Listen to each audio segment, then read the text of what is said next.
Hello students, आप सब कैसे हो। आई होप आप सब ठीक होगे। आज की वीडियो लेकर आए हम क्लास 11th वाले बच्चों के लिए जिनका फिजिक्स का पेपर है। तो ये वीडियो पूरी देखना। इस वीडियो में हम करेंगे जो HBSC द्वारा जारी किया गया है सैंपल पेपर। क्या भिवानी बोर्ड के द्वारा जारी किया गया सैंपल है 2025 और 26 का। तो ये हर साल बोर्ड जारी करता है और यहाँ से आपको पता चलता है इंपॉर्टेंट क्वेश्चनों का, एग्जाम पैटर्न का। ठीक है, तो ये वीडियो पूरी देखना, इसको हल्के में बिल्कुल भी मत लेना, क्योंकि बहुत सारे क्वेश्चन यहाँ से आपको डिट्टो सेम देखने को मिलते हैं। अब करते हैं हम स्टार्ट। पहला क्वेश्चन हमारा क्या रहेगा, 436 यानी 436.32। ये हमारे पास नंबर है 227 यानी 227.2 एवं 0.301 संख्याओं का उपयुक्त यानी अप्रोक्सीमेट सिग्निफिकेशन बताना। आपको सम क्या बताना, सम बताना। तो बच्चों को जोड़ अच्छे से आना चाहिए। पॉइंट वाले जोड़ में बच्चे बहुत सारे गलती करते हैं। क्या करते हैं, गलती कर देते हैं। तो आप जोड़ोगे ना तो इसका राइट आंसर आएगा आपका 6,663.821। ठीक है, तो ये कहाँ पर देखने को मिलेगा, ये आपका रहने वाला है ऑप्शन सी। ठीक है, ऑप्शन सी, सी यहाँ पर है। बट आपको पॉइंट के बाद हमेशा एक ही नंबर बताना होता है। आपको यहाँ पर देखो पूरा डिटेल में मिला है, तो आपको ये नहीं करना, आपको ये करना होगा। यहाँ से फिजिक्स की यही खास बात होती है। ठीक है, अब चलेंगे हम नेक्स्ट क्वेश्चन की तरफ। मूवमेंट पी है, एरिया ए है, टाइम टी है, taken with the foundation quantity then energy.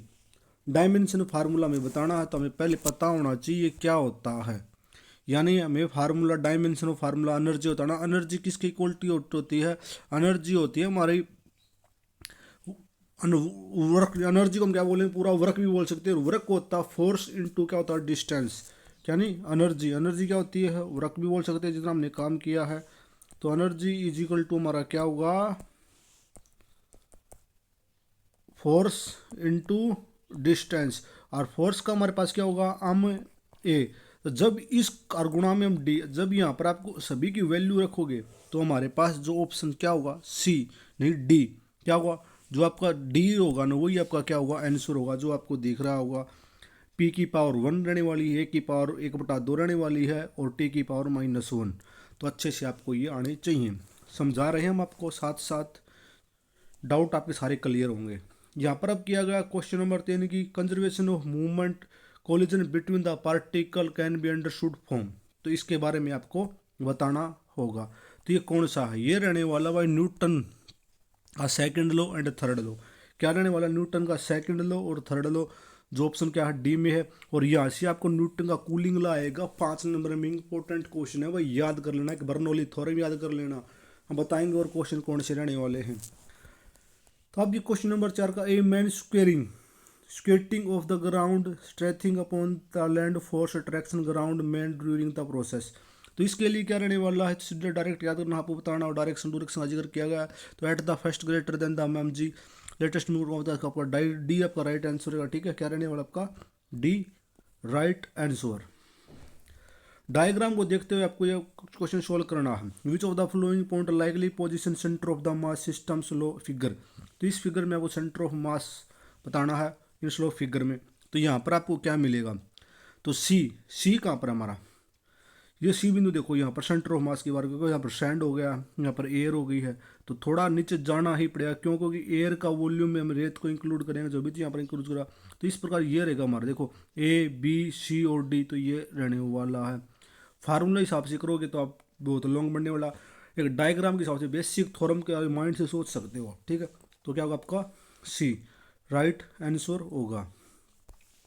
अब करेंगे next question, question number 6। A rectangle frame to be suspended symmetrically by the spring is equal length on the two spots so figure it can done by the one flowing of the three way. ठीक है, तो ये बताया गया। तो इसमें आपका क्या करोगे, तो इसमें आपका राइट आंसर रहने वाला, क्वेश्चन नंबर 6 का राइट आंसर रहने वाला लिस्ट इन बी। क्या होगा, लिस्ट इन बी। तो जो आपका सी क्या होगा, आपका राइट आंसर रहेगा। Question number 7, with progression longitudinal wavelength medium quality transmitted के बारे में आपको एक रिलेशन बताना है। जो कौन सा बेटर रहने वाला बता सकते हो, बट इसमें आपको एक सीधा एक वर्ड का यूज करना होगा, क्या क्या होता है। तो क्वेश्चन नंबर 7 के लिए होगा एनर्जी। एनर्जी के लिए यूज, और एनर्जी का भी फार्मूला होता था ठीक है, मीडियम की जरूरत होती है, उसमें वेवलेंथ की थी और मूवमेंट की भी जरूरत है एरिया के अनुसार, यहीं पर वो बात रहने वाली है। यहाँ पर आपको रिलेशन बताना होगा, यहाँ पर कौन सा ज़्यादा कौन सा P1 या P2 में। वॉल्यूम हमारे पास रहेगा, टेम्परेचर है, ग्राफ का डायग्राम है, मास है, आइडियल गैस है, figure different volume of the constant different लिया गया, ठीक है। Pressure can be interfere related between P and P2 के बताना। यहाँ पर डायग्राम आपको देख सकते हैं, इसमें P वैल्यू क्या है, P2 की है। यहाँ पर हमारे पास टेम्परेचर केल्विन है, यहाँ पर हमारे पास वॉल्यूम है लीटर में, तो इसी के अनुसार हम चलेंगे। तो यहाँ पर हमारा राइट आंसर रहने वाला है, हो रहने वाला P1 ग्रेटर देन होगा, क्या होगा, P1 ग्रेटर देन होगा P2 से। ये कहाँ पर है, ऑप्शन ए में ही है, तो ऑप्शन हमारा क्या हुआ, ए राइट आंसर। अब करेंगे नेक्स्ट क्वेश्चन, क्वेश्चन नंबर 9 का क्या रहने वाला है। चलो अब इंग्लिश की तरफ चलते। क्या एक ideal gas undergoes cylindrical process है ABCDA, उल्टा क्या गया है, ABCDA उल्टा यहाँ पर आ गए हैं। तो PV डायग्राम क्या सोल्व करना, PV डायग्राम बताना। तो इसके लिए क्या होने वाला है, तो इसके लिए हमारा 9 का आंसर होगा -2 P.V. क्या होगा, -2 P.V. ऑप्शन हमारा क्या होगा, बी राइट आंसर रहने वाला है इस क्वेश्चन का आंसर। क्वेश्चन नंबर 11 आपको फिलिंग द ब्लैंक वाला मिलने वाला है, क्या है, the magnitude of the vector is always, क्या होगा, magnitude of the vector is always क्या होगा, स्केलर होगा, क्या होगा, स्केलर क्वांटिटी बोल्स क्या, CALER। Movement of inertia uniform circulation ring about the diameter of a ring is, तो यहाँ पर आपको क्या मिलेगा, यहाँ पर मिलेगा 1/2 आर का स्क्वायर, ये आपका क्या होगा, आंसर होगा। Next question, the surface tension of the liquid is generally, surface tension को बताना है विद टेम्परेचर के फॉर्म में। तो यहाँ पर क्वेश्चन नंबर 12 का राइट आंसर क्या होगा आपका, डिक्रीज होगा, क्या होगा, डिक्रीज हो जाएगा, ठीक है। ये बढ़ेगा तो ये क्या होगा, डिक्रीज होगा, ठीक है। Surface tension of liquid generally decrease होगा विद टेम्परेचर, टेम्परेचर बढ़ेगा तो वो क्या होगा, इंक्रीज होगा। क्वेश्चन नंबर हम करेंगे 13, the average velocity particle equal instruction velocity, what is the nature of the motion. तो एवरेज वेलोसिटी, ठीक है, यूनिफॉर्म मोशन में होती है, क्या होती है, यूनिफॉर्म मोशन में होती है, ठीक है। Give the value of the modulus of the rancidity of liquid, तो इसकी क्या रहेगी, जीरो रहेगी, क्या रहेगी, ये होती है जीरो, क्या होती है, जीरो होती है। गिव द मॉडुलस की रेंसिडिटी लिक्विड में क्या होती है, जीरो होती है। और क्वेश्चन नंबर 15 का राइट आंसर रहने वाला है आपका, write down the formula of the work done rotational motion, तो रोटेशनल मोशन का फार्मूला क्या होगा, तो क्या होगा, ये होगा टोटल वर्क डन या change of work done is equal to work होगा, और डी और क्यू होगा, ठीक है। ये आपका क्या रहेगा, फॉर्मूला रहेगा। यहाँ पर आपको 16, 17, 18 कथन और निष्कर्ष वाले क्वेश्चन देखने को मिलेंगे। अब चलते डायरेक्ट इन्हीं क्वेश्चनों पर, ठीक है। ये आपके क्या रहने वाले, ऑप्शन ए, ये option B, option C, option D, ये आपके क्या 4 ऑप्शन हैं।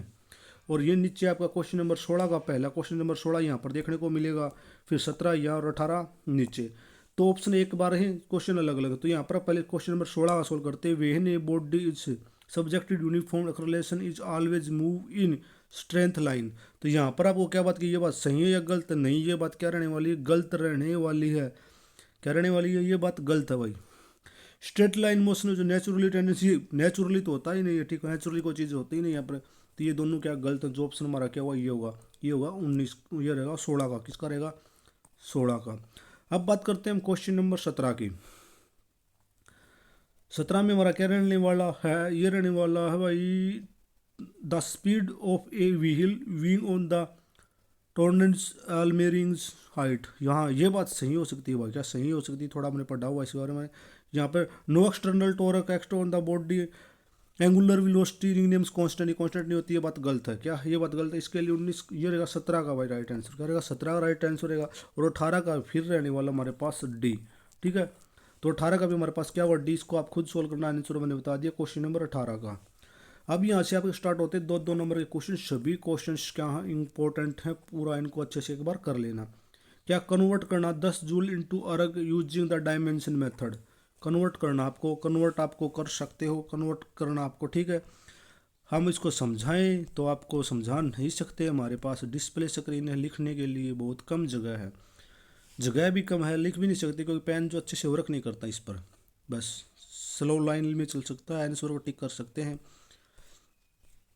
ये हमारी यहाँ पर थोड़ी दिक्कत है भाई, इसलिए ज़्यादा से ज़्यादा शेयर करें। तो आपको पता है 1 जूल बराबर कितने होते हैं, 10⁻7 अर्ग होते हैं।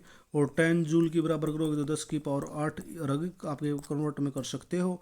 तो ये आपका क्या हो जाएगा, आंसर हो जाएगा। बात करेंगे नेक्स्ट क्वेश्चन, ये अथवा वाला भी कर सकते हो आप, ऐसा दिक्कत नहीं है। आपको इंपॉर्टेंट क्वेश्चन आपकी बुक में टिक मार्क लगाना और पढ़ लेना एक बार, ठीक है। ये यहाँ पर what is the recoil velocity of sun obtained experiences the recoil velocity, important by star लगा लेना, इतनी बार पूछा गया आप पेपर में हद से ज़्यादा, ठीक है। तो 20 का क्वेश्चन आप कर सकते हो, ठीक है। यहाँ पर आपको क्या करना होगा, मान लेना होगा,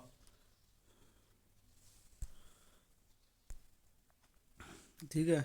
ये कर सकते हो आप। चलो हम बताएं भी, 1 मिनट रुकना, मैं थोड़ा दिक्कत आ गई है। 1 minute 1 minute 1 minute 1 minute 1 minute, चलो आप बताते हैं हम आपको क्या रहने वाला। क्वेश्चन नंबर हमारा क्या है, 20 का रहने वाला। इसमें मास ऑफ गन हम लिख सकते हो, बुलेट की हम लिखोगे, वेलोसिटी ऑफ बुलेट वी लिखोगे, रिकॉल गन की वी लिखोगे। तो small M V is equal to होगा लार्ज एम वी, और लार्ज वी की निकालो तो एम वी बाई एम, दोनों का हम एक रिलेशन करके फार्मूला निकालेंगे, जब हमारा क्या आएगा, आंसर आने वाला है। ये भी आप कर सकते हो, पिंड का आरोपित या क्या according to the force 3 kg और चेंज होता है, ये वाला आप कर सकते हो। हम डायरेक्ट अब आपको क्वेश्चन बताएंगे, क्योंकि हम लिख कर समझा नहीं सकते आपको, ठीक है। अब ये देखो, जिस पर आप इंपॉर्टेंट क्वेश्चन कौन सा रहने वाला है। अब डायरेक्ट आप चलोगे ना, पॉजिटिव नेगेटिव चार्ज उधर एक्सप्लेन द, ये इंपॉर्टेंट क्वेश्चन है, ठीक है। What is the mass of the rotational motion, defined the physical quantity, ये रहने देना भाई, ठीक है। कैपलर ला, कैपलर ला क्वेश्चन नंबर 23 स्टार लगा लेना भाई, कैपलर ला इंपॉर्टेंट क्वेश्चन है, ठीक है। Law of the area of the given the Kepler law, ठीक है, प्लैनेटरी इंपॉर्टेंट क्वेश्चन रहने वाला है।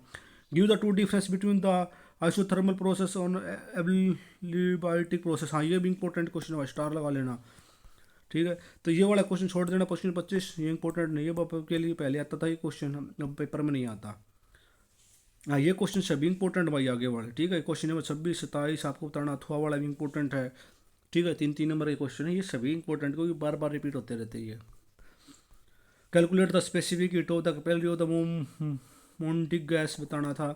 Drive express the elastic potential energy spring, ये भी इंपॉर्टेंट है, ये भी आपको इंपॉर्टेंट है। यहाँ से फिर आपको पैसेज देखने को मिलते हैं, पैसेज देखने को अभी नहीं मिलेंगे भाई आगे। यहाँ पर सरल और लकाउट इंपॉर्टेंट सरल पेंडुलम के बारे में बताना आपको 5 नंबर का। या अथवा में आपको 3 क्वेश्चन मिलेंगे, 2 क्वेश्चन मिलेंगे, दोनों का आंसर कर सकते हो अलग अलग। ये क्वेश्चन नंबर 32 और 33 बता देते हैं। Newton law of cooling important है, बर्नौली थ्योरम भी आती है इसके साथ कभी कभी। Express the liquid rise of the capillary tube, ये भी इंपॉर्टेंट क्वेश्चन है। अब आपको ये देखने को मिलते हैं आपके आजकल जो होता है पेपर, उसमें ये देखने को मिलते हैं आपको। पहले गया था कुछ पैराग्राफ दिया होता था, उसमें से आपको 3 या 4 क्वेश्चन मिलते हैं, तो ये आपको अच्छे से सोल्व करने आने चाहिए। ये आप कैसे सोल्व कर सकते हो, ये आप सभी को अच्छे से पता होना ज़रूरी है। इस प्रकार देखो, क्वेश्चन नंबर 24 है, क्या है 24 का जिक्र करें, हम सभी क्वेश्चन करवाएंगे। ये आपको 34 हुआ, 34, ठीक है। तो आप पढ़ो पहले इसको अच्छे से, आपको पास 1 मिनट का टाइम दिया जाता है, ताकि आपको पढ़ कर आपको पता चले कहाँ से क्वेश्चन बनते हैं, ठीक है। तो यहाँ पर हम बात करेंगे ये after regarding the friction something अनरिजिडेबल सिचुएशन है, लाइक द मशीन के बारे में बताया गया है, मूविंग पार्ट बताए गए हैं, रोल बताया गया, नेगेटिव होने वाला। देखो नेगेटिव इस तरह वर्ड को आप अलग से मार्क कर लेना, ठीक है। From of the menu of the particle situation, how और द फ्रिक्शन कैपेलरी नीडेड होते वाले काइनेटिक एनर्जी फ्रिक्शन के बारे में बताया गया, ठीक है। इंपॉर्टेंस का क्विकली स्टॉपिंग रिलेटिव मोशन भी इसमें, मेड ऑफ द मशीन्स। तो यहाँ पर देखो फ्रिक्शन फोर्स इज, तो फ्रिक्शन फोर्स किसके कारण होता है बताओ। फ्रिक्शन फोर्स होता है नॉन कंजर्वेशन फोर्स होता है। क्या होता है ये नॉन कंजर्वेशन फोर्स होता है, आपका ऑप्शन ये होगा। What is the friction maximum, maximum और मिनिमम आपको याद रखना होगा। मैक्सिमम की बात की गई है, मैक्सिमम की बात की गई है। यहाँ पर हुआ लिमिटिंग फ्रिक्शन, क्या हुआ limiting friction. By using of the burning sliding friction from the convert into the friction, तो यहाँ पर होगा रोलिंग फ्रिक्शन होगा, क्या होगा रोलिंग फ्रिक्शन के कारण ये चेंज होता रहता है। What is the relation between the angle of the friction, coefficient of the friction के लिए यहाँ पर रहने वाला आपके लिए u is equal to formula होगा tan क्या होगा थीटा, ठीक है। 30 40 किस एंगल पर फोर्स ज़्यादा लगता है। क्वेश्चन नंबर 25 में भी आपको फिर ये देखने को मिलेगा, एक आपको पैराग्राफ मिलेगा, ठीक है। अर्थ के बारे में बताया गया, टूवर्ड्स ग्रेविटेशनल फोर्स है, वेलोसिटी का भी जिक्र किया गया, falling on the change of the direction की बात की गई, मोशन के चेंज ऑफ वेलोसिटी एक्सेलरेशन की बात की गई, ठीक है। ये सभी क्वेश्चन है। तो पहला क्या क्वेश्चन करोगे, तो acceleration due to gravity body during the fall on does not the depend on, तो इसके बारे में क्या रहने वाला है, इसके बारे में रहने वाला हमारे पास option A, option D B रहने वाला mass of falling of the body रहने वाला B when a body throw up force of gravity. तो दो का राइट आंसर हमारे पास रहने वाला बी, क्या रहने वाला बी द डाउनवर्ड डायरेक्शन, क्या इन द डाउनवर्ड डायरेक्शन रहने वाला। The particle is taken above the earth surface R radius of earth acceleration due to gravity. तो क्वेश्चन नंबर 3 का राइट आंसर करेगा हमारे पास ए रहने वाला 2.45 मीटर पर second. What is the mass of an object whose height रहने वाले 49 newton and earth acceleration of gravity increasing of depth. इन दोनों में से आप कर सकते हो। इसका करोगे तो क्या आएगा 5 kg आएगा, और इसको ऊपर ला करोगे तो हमारे पास क्या आएगा 49.08 लगभग, इसको लिखोगे आ सकता है। इसका डिक्रीज आएगा, नीचे चले आएगा डिक्रीज, इंक्रीजिंग डिक्रीज, ठीक है। तो कंप्लीट पेपर करा दिया, कैसा लगा शेयर करें, लाइक करें, कमेंट करें। धन्यवाद दोस्तों।